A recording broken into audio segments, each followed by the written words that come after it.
এনবিআরকে সক্ষম করার জন্য অন্তর্বর্তী সরকারের সময়ে যে উদ্যোগটা নেওয়া হয়েছিল এবং বিভিন্ন অর্থনীতিবিদরা সেটাকে গ্রহণও করেছিলেন এবং বলেছিলেন যে এনবিআরকে বিভক্ত করাটা হয়তো বা বুদ্ধিমানের কাজ হতে পারে। তো এনবিআরকে নিয়ে যে সংস্কারের কার্যক্রমটা এগিয়েছিল সেটা কেন বাস্তবায়ন হলো না?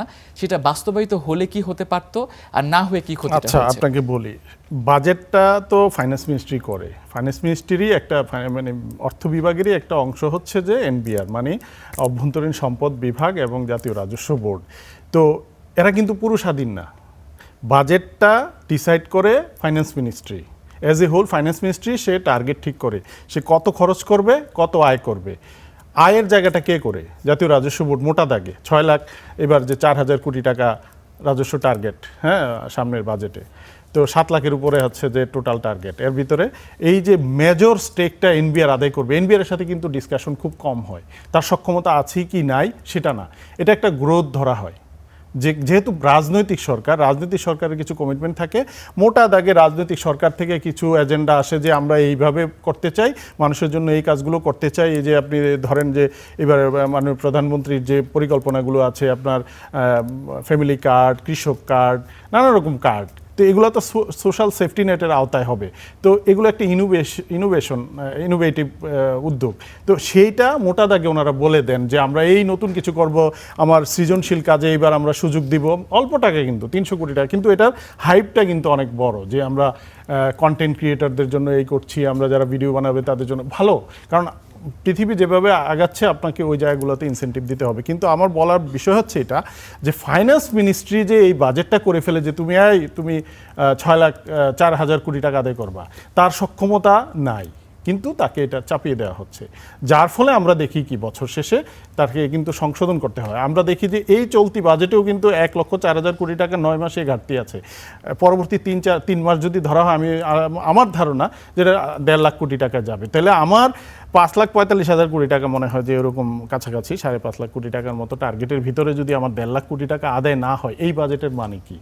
এই বাজেটগুলো আমরা কেন দিই? কারণ মানুষকে খুশি করার জন্য আমরা বলছি যে আমরা বিরাট বাজেট দিচ্ছি, কিন্তু মানুষ আর পরে হয়তো মানে ওইটাই প্রথম যে বড় বাজেট দেয়া হলো মানুষের জন্য, এটাই হয়তো মানুষ দেখে। কিন্তু এই বাজেটগুলোর কোনো মূল্য নাই যে যদি আপনি বিশাল একটা টার্গেট দিলেন যেটা অ্যাচিভেবল না। এটা শুধুই হয়েছে যে কোঅর্ডিনেশনের অভাব, মানে ফাইন্যান্স মিনিস্ট্রি চাপিয়ে দিচ্ছে। আর ফাইন্যান্স মিনিস্ট্রিও সরকারের কিছু এজেন্ডার কারণে করে থাকে। কিন্তু যেটা হচ্ছে যে এনবিআর আপনি বলছেন, এই যে আমি মনে করি না যে শুধু এই যে বিভক্ত করে দিলে এই যে এনবিআর সক্ষমতা বেড়ে যাবে। এটা হচ্ছে একটা আমলাতন্ত্রের আরেকটা মানে জবরদখলের মতো একটা অবস্থা। ধরেন এই যদি আপনি অটোনমিটা যদি আপনি চিন্তা করেন, এনবিআরকে সক্ষম করেন, আপনি ফাইন্যান্স মানে অ্যাডমিনিস্ট্রেশনকে এখানে আইনে বসানোর যে পরিকল্পনা, সেটা হলে কিন্তু এনবিআর সক্ষমতা বাড়বে না। কারণ আপনি লক্ষ্য করবেন যে এনবিআর 3টা উইং আছে, ইনকাম ট্যাক্স, ভিএটি এবং কাস্টমস।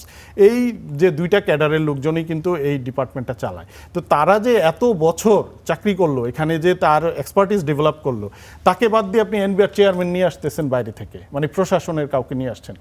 এইটা আমরা আশা করেছিলাম যে অন্তর্বর্তী সরকার যে উদ্যোগটা নিয়েছিল, এটা হইলে ভালো হতো, যে এনবিআর চালাবে একজন মানে এনবিআর এর লোকজন, হতে পারে যে 2 উইংটা। কিন্তু আমরা কি দেখলাম যে একটা উইং এনবিআর এর লোকজন থাকবে, আরেকটা উইংয়ে এনবিআর এর লোক থাকবে না।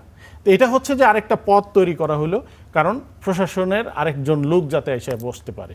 তো এইরকম ইল মোটিভ থাকলে, আপনার আগে থেকে যদি প্রশাসনের উপর লেভেলে এরকম একটা মোটিভ থাকে যে আমরা একটা ভালো একটা চেয়ার পাবো, গাড়ি বাড়ি সুযোগ সুবিধা পাবো, একটা প্রভাব প্রতিপত্তি পাবো, এনবিআর চেয়ারম্যান হওয়ার জন্য বহু তদবির চলে, আপনি জানেন যে এই পদে আসার জন্য। তো সুতরাং এইটা হচ্ছে ওই দৌড়, যে এই ক্ষমতার দৌড় করার জন্য কিন্তু এইটা হলে কিন্তু এনবিআর মানে এটা কেউ সাপোর্ট করে না। এবং আমরাও মনে করি যে এইটা দিয়ে ফ্রুটফুল কিন্তু এনবিআরকে আপনি স্বাধীন করতে পারবেন না, এবং সেটা দিয়ে আপনি কাঙ্ক্ষিত রাজস্ব আসবে না।